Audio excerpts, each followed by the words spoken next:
I have the need for speed. Hell yeah, brother! Woo! What is going on, ladies and gentlemen? Welcome back to another episode of Spark Gap Garage. And in today's series, we're making a series, we have a car. Look at my car. You're like, it's purple, it's Barney, it's ugly, it's rusty. But guess what? This car is gonna be the fastest one ever. Fastest. So you're probably wondering, why did I choose this 1998 Dodge Neon Expresso in purple? It was actually kind of falling into my lap kind of situation. My guy Miguel over at Stage Racing came upon a deal for two of these Dodge Neons, and this one was being the most completed, stable out of both of them. He's like, hey, I got this Neon, do you want it? And I'm like, sure. He's like, plus you can stick in the Mopar family. So I had to. I absolutely had to, and it matches my criteria. So this 1998 Dodge Neon Expresso, featuring the beautiful purple flavor that we're running, has a 2.0 liter dual overhead cam engine. Perfect, perfect. And one of the beautiful manual.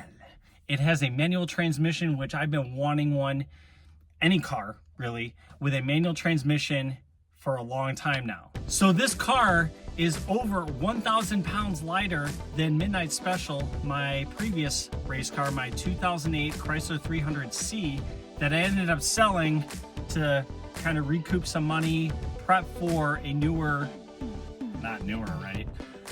Kind of different race car. I'm gonna share a photo with you guys, a couple of photos when I picked this bad boy up, and it had twigs and stuff growing in places that things should not be growing, and a lot of moss on the side.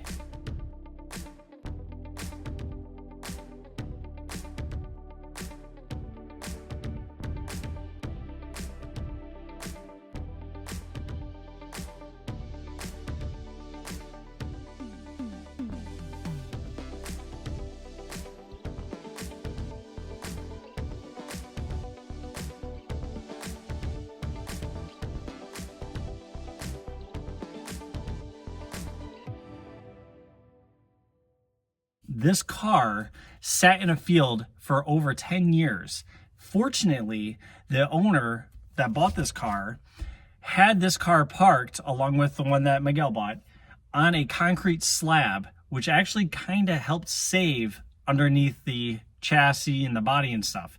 There is there is rust underneath, but it's manageable. That is the difference between, do I keep this and put all the effort and time and money into this, or do I just use this as a parts car and look for something similar but better condition? So overall condition, it's in rough condition, but it's a good rough. That's what she said. It's something that I know within my skill set, and within this build series, you guys will progress along with us.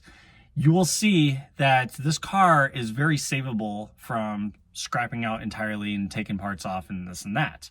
So that's where this build series is going to come into play. So the potential of this car is there. There's a lot of good working bones to this car, which is why I'm going to put all the time and effort into saving this car and actually using the inspiration for Miguel's car and some support from him and some other people on, some forums and some other people I'm talking to. I'm hoping I could build this car to be one of the best, if not the fastest, time attack and autocross Dodge Neon within a certain class that I have yet to determine, but we'll get there. So a lot of you, ladies and gentlemen, are probably thinking to yourself, shut up and get to the good parts. Well, for you, ladies and gentlemen, we're going to do a walk around right now, right here. So starting up here in the engine bay, we have the good old 2.0 liter dual overhead cam engine that is in the Big Bird. I'm going to call that Big Bird engine. It is in a yellow configuration that I'm not really, I don't know how I feel about the good old purple with the yellow and purple and yellow. But for the most part, it is complete minus the airbox, which is actually in the trunk. I don't know why, you know, delete, whatever. So overall up here, not too shabby. Walk around, it's up, it's floating, Wingardium Leviosa kind of thing. I got some racing tires underneath. I got some racing tires up there. We'll get to that later on. Not bad. Not bad at all. Ugh! What is that? And then we get back here and you're like, Bluetooth fuel cell. Yeah. Yeah, the tank strap broke. Whatever. We'll fix that. So then we walk our way back to the trunk, and for whatever reason, we can't get into it. It's nice flimsy whimsy. But I did spray some PB Blaster in there. That is probably the wrong use. I don't really care. So I'm gonna have to go in this way through the little floopy flap that they got in there. So if you get kidnapped, you can kick that out and then strangle the kidnapper, and then you can escape. Look at that. Look at that right there. Plymouth Neon. Look at that. 57. I don't know who that guy is. So on this quarter panel here, we do have a little bit of rust we're gonna have to take care of. And if you guys know me, I get pretty excited about things and I forget to record. And this is where we end up, where it's already on jack stands. I got the hood disconnected and things are already PB blasted.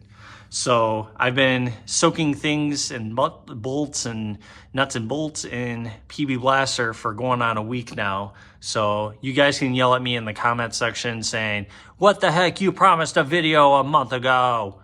Well, that's why I get too excited. All right, so lastly, we are gonna take a look underneath. And as you can tell, really not a whole lot except for the Bluetooth taste is like bleh, right on the ground. But overall, everything is in that solid metal. That's great. So let's go to the back. All right, so in the back here, we have a little bit more going on where the linkage and suspension and stuff goes.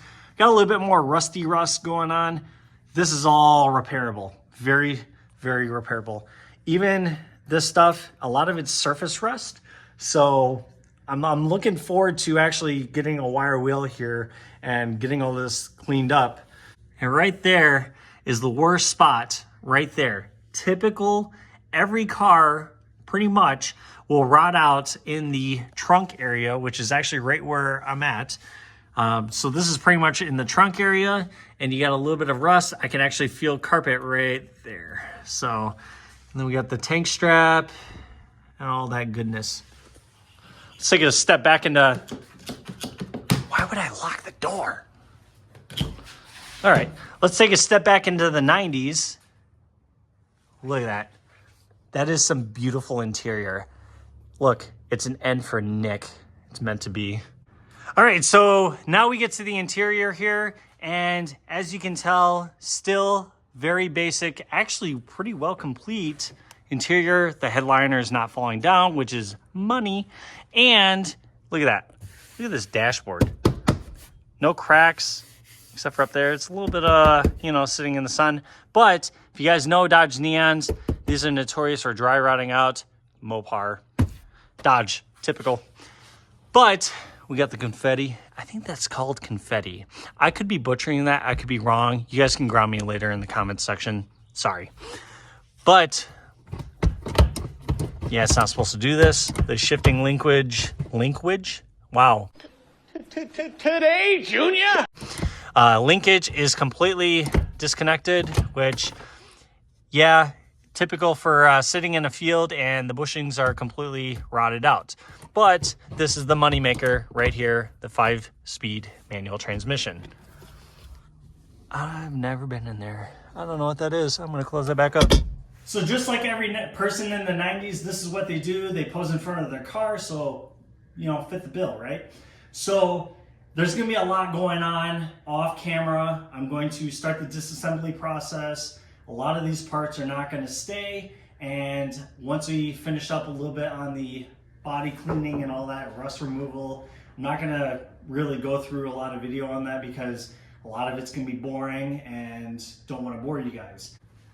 Got my belly hanging out. Lastly and foremost, ladies and gentlemen, thank you so much for watching this intro episode to this build series on this 1998 Dodge Neon. We look forward to seeing you in the next episode. Thank you so much. Don't forget to like, comment, and subscribe your thoughts and what you, ladies and gentlemen, might like to actually see on this Dodge Neon build. All right, see you in the next episode.